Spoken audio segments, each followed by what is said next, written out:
So tonight we got two more brand new scenes from The Chosen. We're going to talk about the first one in this video where, well, quite a few things happened. But let's jump in, let's talk about this scene, and let's dive into some scripture that kind of breaks down exactly what is actually happening in this scene. If you didn't catch it, there's some really unique moments in scripture that could actually point us to one of the most inflammatory moments for the apostles in all of the scripture. So let's jump into this. Let me show you a little bit of what this scene looks like. Again, I'm not going to show you the exact scene. Dallas asked us not to share the scene in its entirety like that, but he's normally fine with us sharing pictures and just kind of talking about the scenes. And so that's what I'm going to do tonight. So let's jump in and talk about it from here. So first off, we begin in the house of Peter. Now, to give some context of this, Dallas gave us some context of where we're coming from in terms of the show. And so we're actually coming back together after a long time being apart. And he said that this is in episode 4, I believe, of season 4. So this is going to be after the normal kind of special episode, although it may seem like episode 3 is not going to be as special as normal. But anyway, so this should be in episode 4, he said. So at some point during episode 2 and 3, there's a longer break that happens, maybe to make up for some of the timeline issues that we've seen in The Chosen. I'm not sure.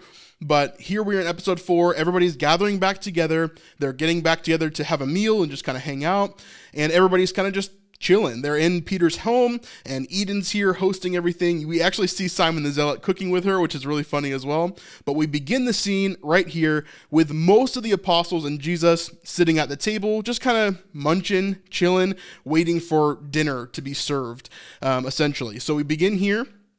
And then we cue in on Matthew pretty quickly.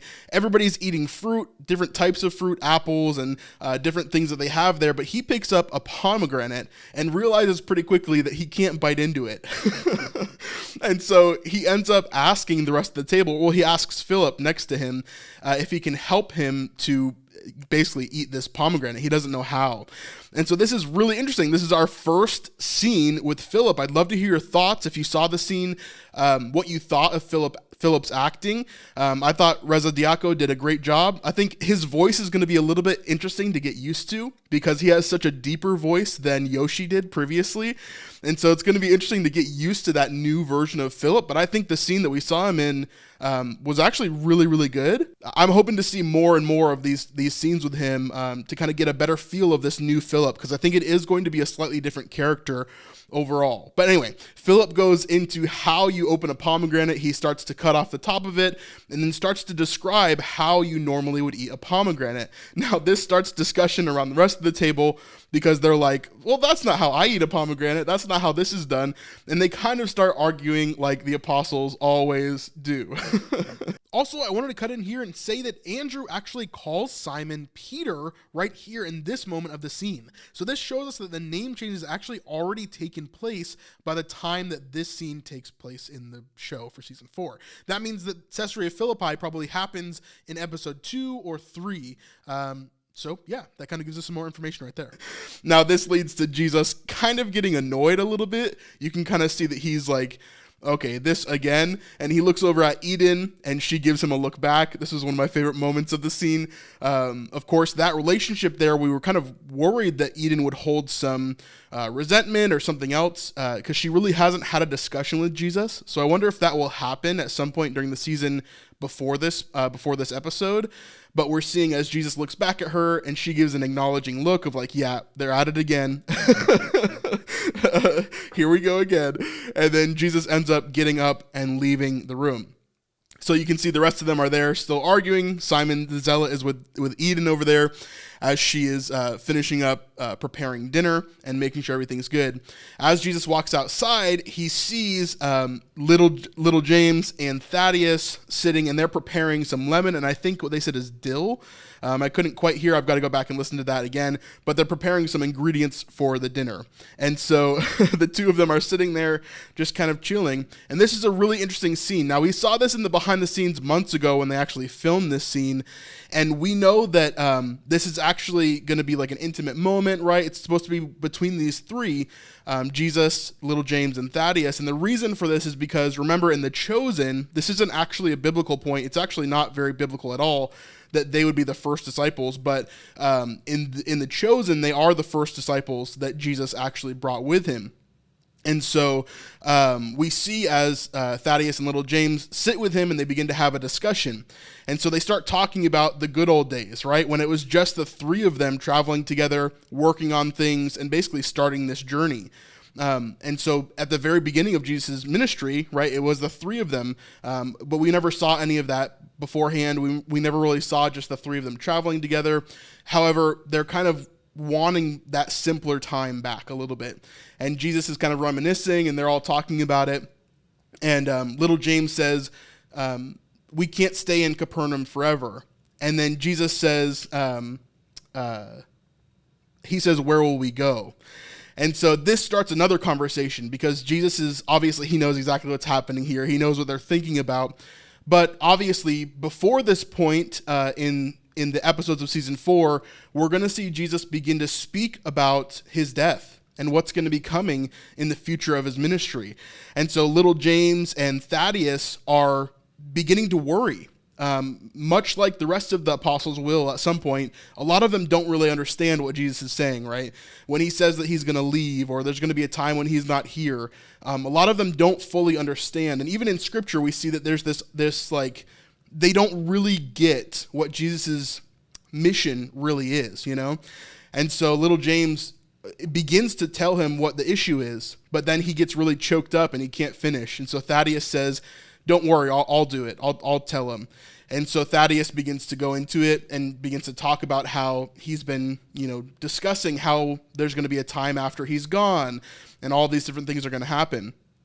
And then little James starts to speak up and he says, you've been talking a lot about how you're going to have to suffer by the hands of the elders and the chief priests. And all of them start to get pretty emotional at this point. And so they get to start talking about this and how they're feeling about Jesus having to go through these things. And they can almost barely get themselves to even discuss this, right? And so this brings us to a point of like, man, how heavy is this going to be, right? Later on, for these apostles that we've grown with throughout all of these seasons, we've been watching them as they've been going through all these different things, and now they're at a point when they're realizing Jesus is going to have to die. Hey, real quick, if you're enjoying this type of content with breakdowns of The Chosen or our Israel content or deep dives into the Bible, we would really love your support over on patreon.com/thesnipelife. This is by far the best way to help us out, and it helps us to keep independent from YouTube, even when they decide not to show our content to anybody. So if you want to help out our ministry, this would be a great way to do it for only $5 a month. Thanks. They're realizing that Jesus is going to have to go through all of these different things, including torture and different things like that as well. And so it's going to be really, really heavy, really, really hard. But they begin having the conversation. Then as they're talking about it, and at the end here, they go into an embrace, and you can see as all three of them almost begin to cry and just have an emotional moment together. Then poignantly, and we're gonna get back to why this is really, really important to this scene in just a second, but poignantly at the end of this, we see Simon come in, and he's like confused. He's talking about, hey, you guys have those ingredients ready? Eden's ready to cook the meal. And he looks at them and he's like, what's going on here? And he's not exactly sure why they're all crying or like what's exactly happening here. And he's just questioning. He's like, what's going on here? And they all kind of get up and they wipe their tears and kind of reset. But right at the end of the scene, we see as the Romans come in, this same guard that we saw last season with Gaius walks in and is asking for Matthew. And that is where this scene actually ends. So really, really interesting scene, but there is actually scriptural precedent to where all of this kind of comes from. So let's jump into Matthew chapter 16. We're going to jump over here. And when we jump into this, we see that this section, Matthew chapter 16, verse 21, it's entitled, Jesus foretells his death and resurrection. This is the exact verse that little James is referencing in that little section there of this scene. So he jumps in here, verse 21. From that time, Jesus began to show his disciples that he must go to Jerusalem. That's what little James was talking about. He's like, we can't stay in Capernaum forever. And so little James knows that they're going to have to go to Jerusalem because the elders and the chief priests are over there. So he must go to Jerusalem and suffer many things from the elders and the chief priests and the scribes, and be killed, and on the third day be raised. So Jesus is talking about these things before he even goes through with it, right? He knows prophetically that this is all going to happen, right? He is God after all. And so he's actually describing these things to his apostles, to the people around him. And so there was a lot of buildup to this moment, which was what we're going to see in The Chosen. Absolutely. But verse 22 is where it gets really, really interesting, because Peter is coming into this whole section now, right? We're going to get the name change of Peter. We're going to have all of this happening. I wonder if we're going to actually see this scene played out here from verse 22 to 23. And Peter took him aside and began to rebuke him, meaning rebuking Jesus, saying, "Far be it from you, Lord. This shall never happen to you." But he turned and said to Peter, "Get behind me, Satan. You are a hindrance to me, for you are not setting your mind on the things of God, but on the things of man." So this is where I think this scene is actually heading. I don't think it'll happen in this moment because we're interrupted by Romans, and they're kind of coming in to get Matthew, apparently. Now, we've seen a scene in the behind the scenes where Matthew is actually with Peter in Quintus's office. So I think that's probably where this scene is heading. However, this could definitely lead to Peter having this moment with Jesus maybe later on in another episode or later on in this episode. I'm not exactly sure how that will be ordered, but I would not be surprised if this was all foreshadowing, not only leading up to the death of Jesus, but also this conversation in particular, since it's so tied to this Matthew 16 verse here. But overall, I thought it was a really, really cool scene.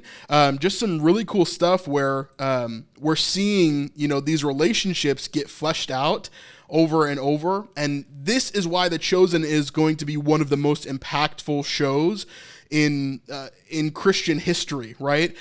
Because it's not only that it's a great show that's filmed correctly, written correctly, and produced correctly, but it's also that we're seeing over a long period of time how these relationships are formed over all of it. So I'm really excited to see how all of this pans out and more of these little moments within The Chosen. We know that Dallas loves doing these kind of quiet moments in The Chosen where it's this realistic view of what these relationships would have been like. And so we're seeing more and more of that. It reminds me of season 2, episode 3, where all of them are sitting around the campfire, right? And we get this real, just intense moment between all of them, right? From all these different angles of hurt to anger to almost disgust towards Matthew, right?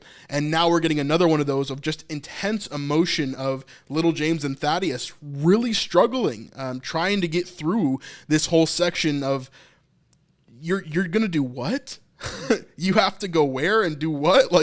I don't want that to happen to you. I just want to go back to where it was just the three of us and we were just traveling together and we were just your disciples. Let me know your thoughts in the comments below. I'd love to hear it.